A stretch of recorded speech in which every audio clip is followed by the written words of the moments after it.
O Senhor esteja convosco. Proclamação do Evangelho de Jesus Cristo segundo Mateus.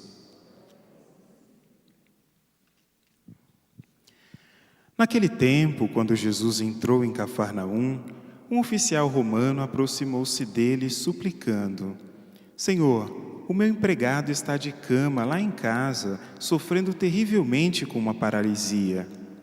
Jesus respondeu: Vou curá-lo. O oficial disse: Senhor, eu não sou digno de que entres em minha casa. Dize uma só palavra e o meu empregado ficará curado. Pois eu também sou subordinado e tenho soldados debaixo de minhas ordens. E digo a um: vai, e ele vai. E a outro: vem, e ele vem. E digo ao meu escravo: faze isto, e ele faz. Quando ouviu isso, Jesus ficou admirado e disse aos que o seguiam: Em verdade vos digo, nunca encontrei em Israel alguém que tivesse tanta fé. Eu vos digo, muitos virão do Oriente e do Ocidente e se juntarão à mesa do reino dos céus, junto com Abraão, Isaque e Jacó, enquanto os herdeiros do reino serão jogados para fora nas trevas, onde haverá choro e ranger de dentes. Então Jesus disse ao oficial: vai e seja feito como tu creste. E naquela mesma hora o empregado ficou curado. Entrando Jesus na casa de Pedro, viu a sogra dele deitada e com febre. Tocou-lhe a mão e a febre a deixou. Ela se levantou e pôs-se a servi-lo. Quando caiu a tarde, levaram a Jesus muitas pessoas possuídas pelo demônio. Ele expulsou os espíritos com sua palavra e curou todos os doentes, para que se cumprisse o que foi dito pelo profeta Isaías. Ele tomou as nossas dores e carregou as nossas enfermidades. Palavra da salvação. Glória a vós, Senhor. Podemos nos sentar. Estamos diante do início aqui da vida pública de Jesus, onde muitas coisas surpreendentes acontecem, inclusive para Ele mesmo, onde a sua palavra, que vai sendo anunciada em tantos lugares, vai encontrando no coração das pessoas uma grande acolhida. E por isso, cada vez mais se juntam pessoas em torno de Jesus, porque podiam dizer que era bom de verdade ouvi-lo. Nós encontramos alguns momentos específicos da vida de Jesus, onde tem tanta gente, tem tanta coisa para fazer, que no final das contas até ele está morto de cansado, né? Quando vemos, por exemplo, aquele evangelho, quando Jesus, saindo depois de ter pregado ali, entra na barca e vai ter aquela tempestade. Mas é bonito, né, no Evangelho de São Marcos, que Jesus, quando entra na barca, vai para um travesseiro e quando chega naquele travesseiro, apaga, né? De tão cansado que está, de tanta coisa que realmente tinha ali para ser realizado e que os dias não eram tão fáceis. Até porque fazer o bem sempre faz bem para a gente, mas fazer o bem, aliás, qualquer coisa que se faz, ela também compromete as nossas forças, e é por isso que é o próprio Jesus que em muitos momentos vai lembrar aos seus discípulos da necessidade também deles irem com calma e poderem descansar, entendendo que o descanso que Jesus está dizendo aqui não é perda de tempo. No nosso mundo, onde as coisas são definidas rápido demais, onde as pessoas têm pressa demais para as coisas que precisam ser feitas, a gente às vezes imagina que um tempo que demora para fazer uma coisa é tempo desperdiçado, é tempo perdido. Mas não é assim de verdade que as coisas acontecem, né? Imagina-se que quem não está agindo, não está fazendo um monte de coisas ao mesmo tempo, não, você aguenta mais, você vai. Imagina que essa pessoa está cansada, ela não tem condições, ela não tem gabarito suficiente para dar conta das coisas da vida ali. Mas não é bem assim que nosso Senhor pensa em relação a isso.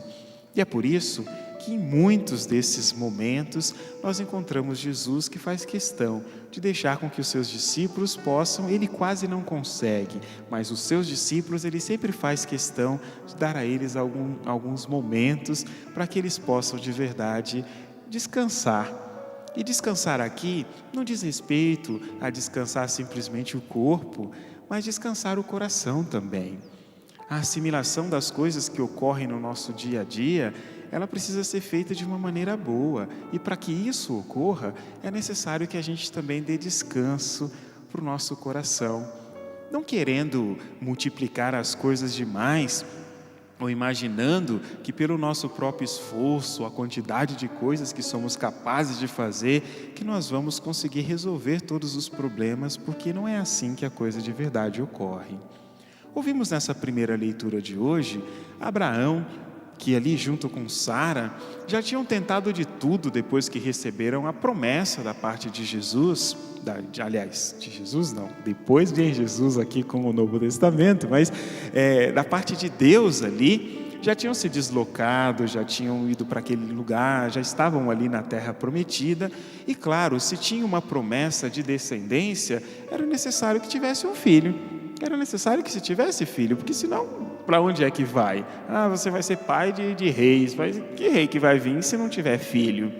E eles tinham aqui um grande impedimento. O tempo, a natureza, já tinha se esgotado para os dois. Não tinha mais jeito. É claro que o desejo aqui de engravidar, o desejo de ter o filho da promessa, era uma coisa totalmente válida. E era uma coisa que precisava realmente ser perseguida. Mas no meio do caminho eles experimentaram o óbvio. Não bastava a força deles. Olha que Sara fez de tudo, né? Até colocou ali a sua escrava para que Abraão tivesse um filho, que foi Ismael, mas Deus não confirmou esse. Não, vai ser um que vai nascer de Sara.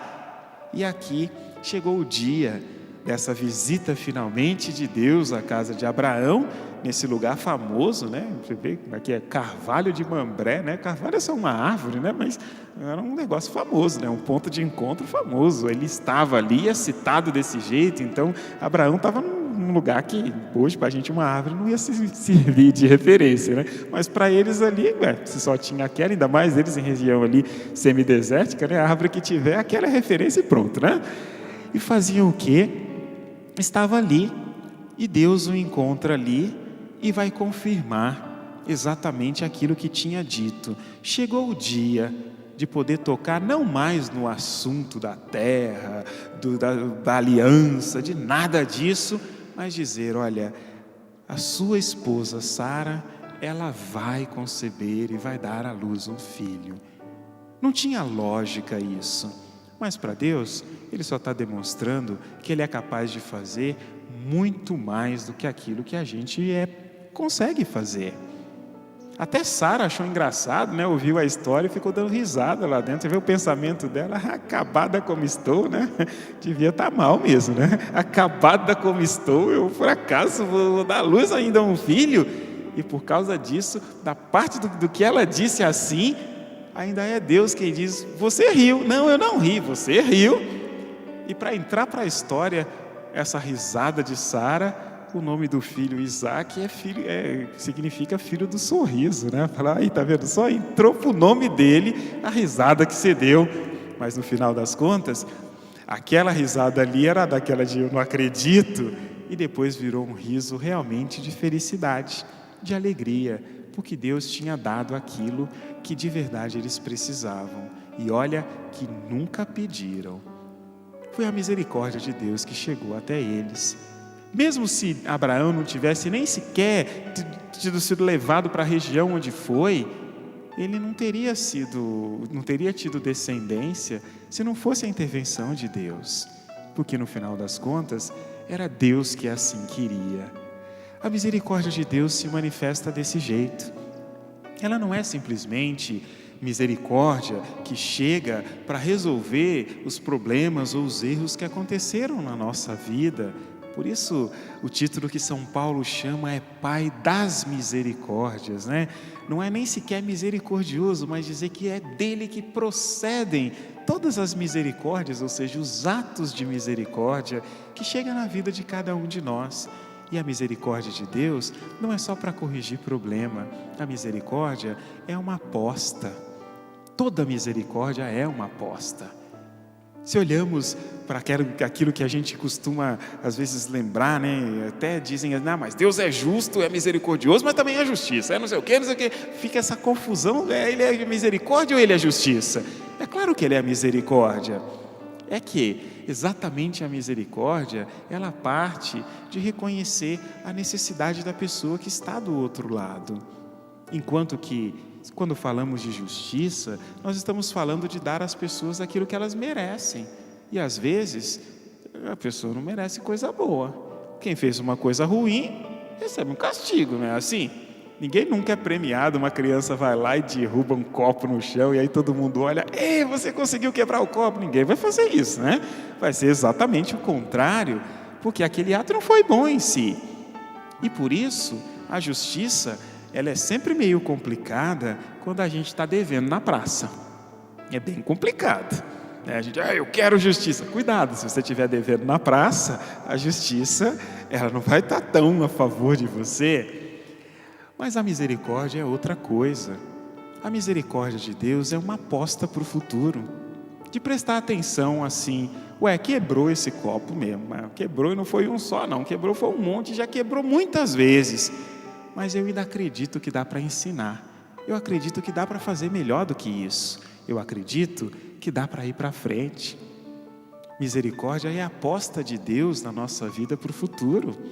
É por isso que Ele é misericordioso, ignora o que ficou para trás, para dizer, olha, me interessa a sua vida daqui para frente, se você estiver disposto a escrever uma história diferente daquela que te trouxe até aqui, ao menos naqueles pontos que precisam melhorar. E é isso que está acontecendo com Abraão aqui. Isaque é fruto da misericórdia de Deus, que se manifesta desse jeito, dizendo a Abraão, a sua fidelidade precisa continuar.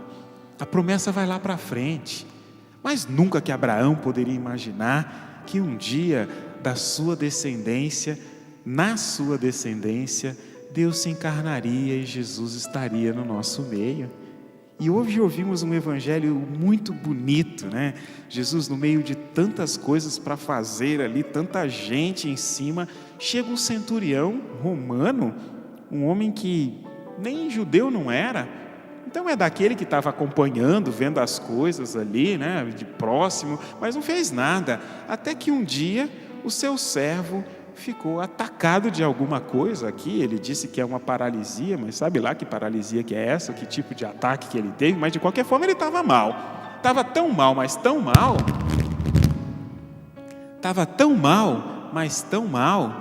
que no final das contas, o que ocorre aqui é que ele foi pessoalmente até Jesus para pedir por esse seu servo. E aí eu acho interessante, né? Que no meio de tanta coisa, tanta gente, ele chega, Senhor, desse jeito, Senhor, meu empregado está de cama lá em casa, sofrendo terrivelmente de uma paralisia. E Jesus já responde prontamente, deixa comigo, eu vou curá-lo. Prontamente, né? Ele nem lembrou de mais nada, eu vou curá-lo. A disposição total ali. E esse homem traz essa frase que enche inclusive os olhos de Jesus, de dizer, Senhor, lá em casa não, né? Eu não sou digno de que o Senhor entre em minha casa, mas diz uma palavra e o meu servo vai ficar curado. É bonita essa expressão, não só porque é uma expressão de fé desse homem, mas veja, ele é um pagão, ele é um romano. No pensamento judaico, se um judeu entrasse na casa de um pagão, ele ficava impuro. E é isso que ele está dizendo, Senhor, eu não sou digno que o Senhor passe por esse constrangimento por minha causa. Basta uma palavra sua e pronto, o meu servo vai ser curado. E olha que assim Jesus o fez, porque o homem tinha fé. A gente não sabe como continua a história desse servo, a gente não sabe como continua a história desse homem, mas uma coisa a gente tem certeza, Deus apostou no futuro dele, como apostou também no futuro de Abraão, quando lhe deu Isaque. E as histórias onde Deus aposta sempre dão certo.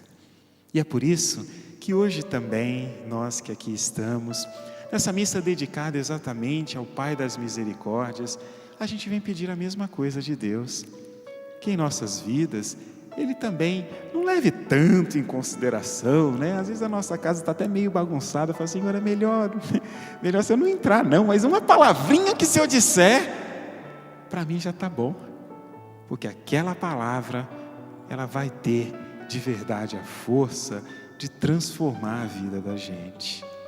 É daí que brota a fé, a confiança, a certeza de que Deus está presente e que Ele, no momento certo, sempre manifesta a sua graça em nossas vidas. A nossa vida não precisa ser de tantas coisas grandes a serem feitas. O mais importante é que todas elas sejam feitas com o mesmo amor que Deus age conosco quando age com misericórdia.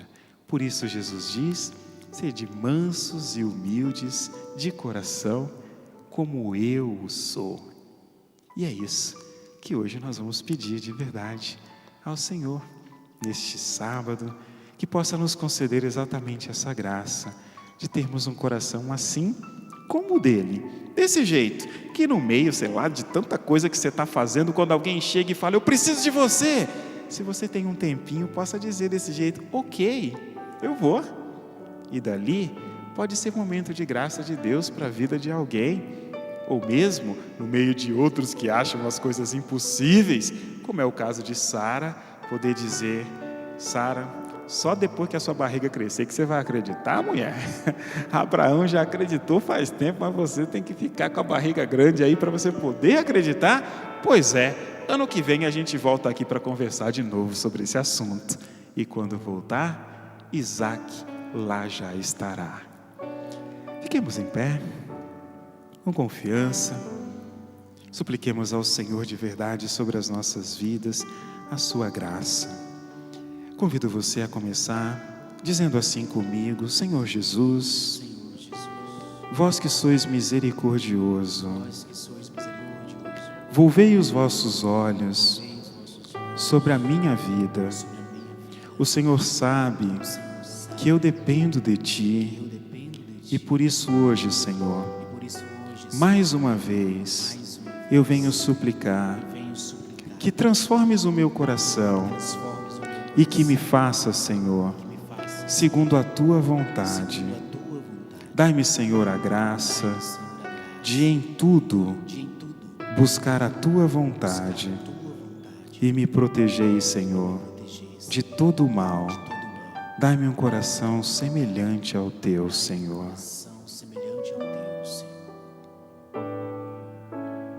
Pai das misericórdias, Pai das misericórdias,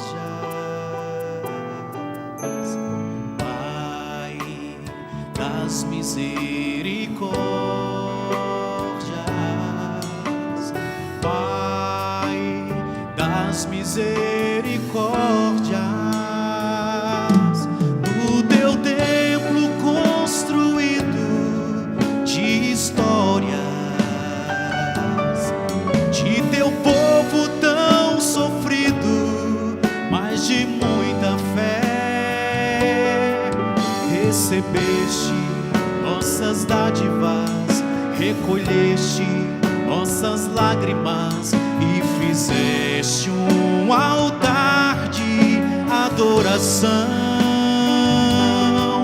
em louvor da tua glória e louvor da misericórdia que brotou do teu grande coração de paz. Pai das misericórdias, Pai das misericórdias, eleva seus braços, Pai das misericórdias, Pai das misericórdias,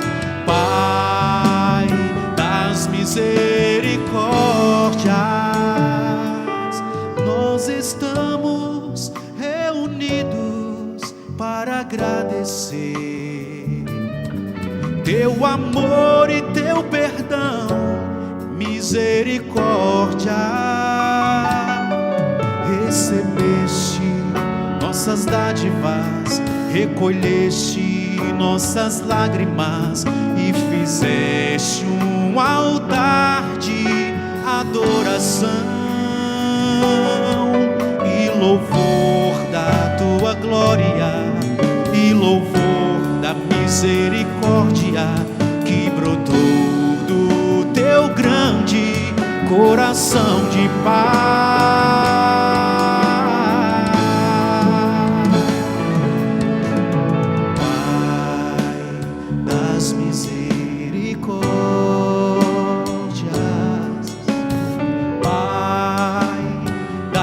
Misericórdias, Pai das misericórdias, Pai das misericórdias.